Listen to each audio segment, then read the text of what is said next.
Bagaimanapun Allah Subhanahu wa taala ya memang telah berjanji dan janji Allah mesti ditepatinya.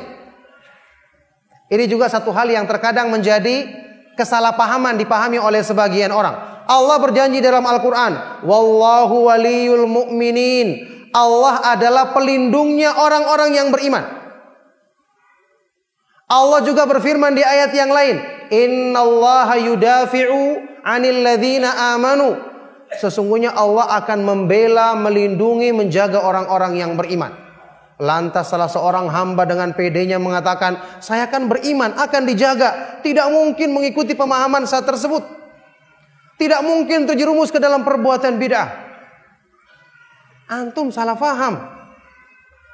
Allah ketika menyebutkan masalah iman dalam ayat-ayat Al-Quran, atau bahkan yang disebutkan dalam hadis-hadis Rasulullah SAW, yang dimaksud adalah iman yang standar, iman yang benar.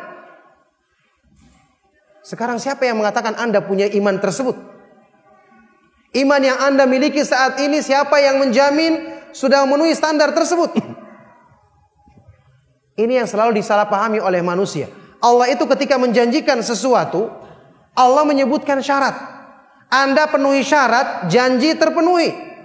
Syaratnya kurang, berarti janjinya juga tidak sempurna dipenuhi. Tergantung dari syaratnya.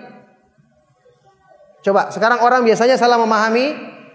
Misalnya firman Allah Subhanahu wa taala dalam Al-Qur'an, "Wa la yaj'alallahu lil kafirina 'alal mu'minina sabila." Allah tidak akan menjadikan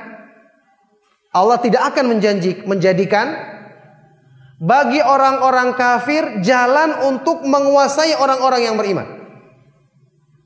Al-Quran tidak mungkin salah kan? Kita ulangi, apa artinya? Allah tidak akan menjadikan jalan bagi orang-orang kafir untuk menguasai dan menundukkan orang-orang yang beriman. Sekarang kalau kita melihat kenyataannya kaum muslimin saat ini, apakah mereka ditundukkan atau dikuasai atau bahkan dihinakan oleh orang-orang kafir? Apa jawabannya? Iya, kita dapati di mana-mana. Loh, berarti bagaimana bukti benarnya ayat ini? Inilah yang disalahpahami oleh sebagian orang. Allah menyebutkan di sini syaratnya, kamu tidak akan dikuasai oleh musuh-musuhmu kalau kamu punya iman yang benar. Berarti iman itu merupakan benteng bagi dirimu, merupakan penjagaan bagi dirimu. Kalau imanmu tidak benar, kau melanggar konsekuensi iman, berarti ibaratnya kamu membuka sendiri jalan untuk dikuasai oleh musuhmu. Itu maknanya. Jadi paham ya? Ketika orang yang beriman tidak melaksanakan konsekuensi iman yang benar, bertauhid, kembali kepada sunnah, berarti namanya benteng penutup telah dibukanya sendiri, mempersilakan musuh-musuhnya masuk dan menguasai diri mereka. Ini sama dengan kita membahas tipu daya syaitan. Perlu diluruskan pemahamannya. Allah berfirman dalam Al-Quran, inna kaida syaitani kana dha'ifa. Sesungguhnya tipu daya syaitan itu apa? Lemah. Kalau lemah berarti sering berhasilnya atau sering tidak berhasilnya? Harusnya sering tidak berhasil, namanya juga lemah. Iya kan? Di ayat yang lain Allah Subhanahu wa taala berfirman tentang kekuasaan syaitan. Innahu laisa lahu sultanun 'alal ladzina amanu wa 'ala rabbihim yatawakkalun. Innama sultanuhu 'alal ladzina yatawallawnahu wal ladzina hum bihi musyrikun. Sesungguhnya syaitan tidak punya kekuasaan. Ini kabar gembira bagi orang yang beriman. Syaitan tidak punya kekuasaan terhadap diri orang-orang yang beriman dan selalu bersandar kepada Allah.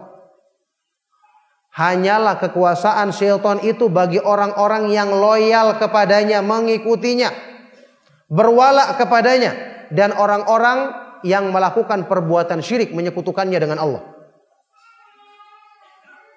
Lihat, syaitan tidak bisa menguasai kita. Tapi apa yang terjadi? Apa yang maksudnya ayat ini? Allah menyebutkan syaratnya, yaitu ketika Anda beriman dan bersandar kepada Allah dengan benar. Selalu bergantung kepada Allah. Kenapa? Kalau bersandar kepada diri sendiri, diri kita lemah. Tapi yang terjadi sebagian manusia justru membuat jalan untuk membukakan pintu bagi syaitan menguasai dirinya. Kalau sudah begini, la yalumanna illa nafsahu. Jangan dia mencela kecuali kepada dirinya sendiri. Bagaimana manusia membukakan jalan bagi syaitan untuk menguasai dirinya? Yaitu dengan memperturutkan hawa nafsunya, yang merupakan tunggangan syaitan. Semua kotoran penyakit hati manusia bersumber dari hawa nafsu.